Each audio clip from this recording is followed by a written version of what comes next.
So, people have been asking me how my work goes, what I do. I don't know. It all depends on what day it is, what I do. Some days I feel like I do nothing more than give individuals a gilded cage. Other days I feel like I actually help a person. Today I felt truly sad.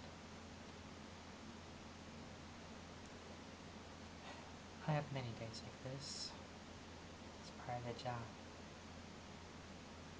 It's probably a good thing that I feel sad because it means I'm not dead from the neck down.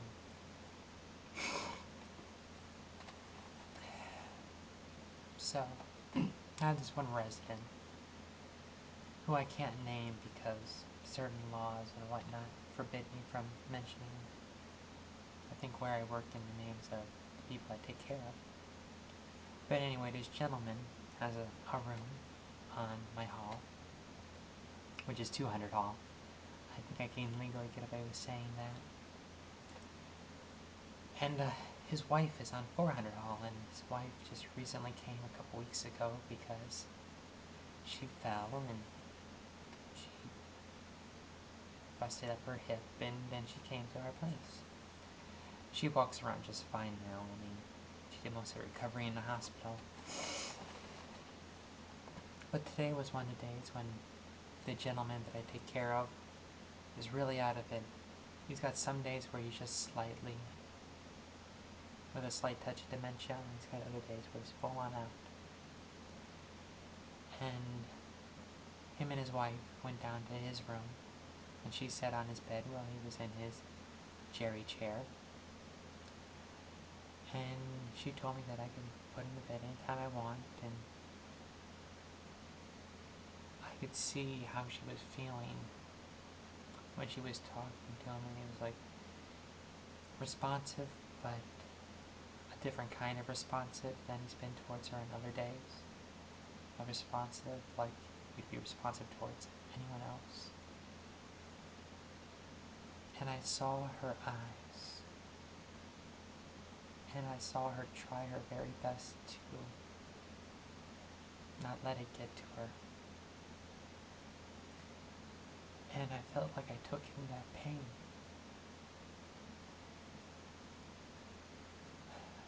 And I sat down and I held her.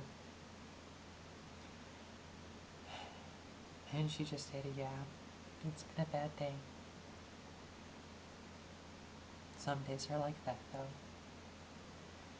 And I just nodded and went, yep, some days are. Trying to choke back the way I was feeling. Because I felt if I would have started crying then, she would have too.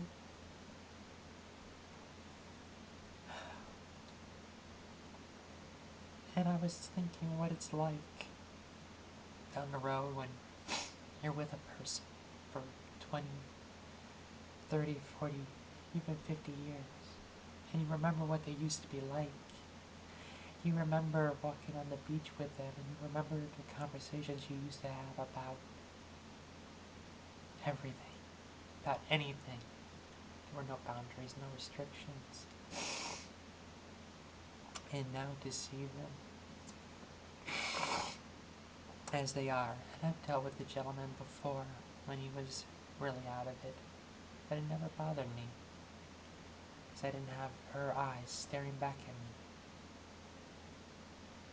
Silent agony.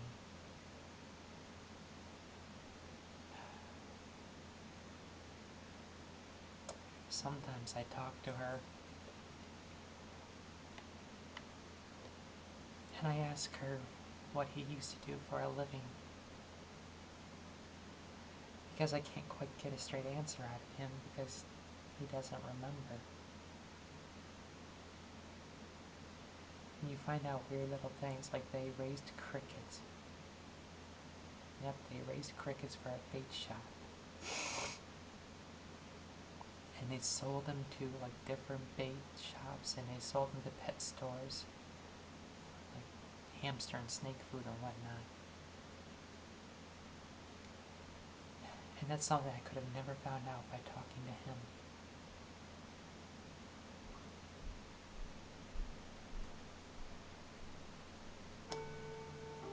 So, that was kind of what my day was like.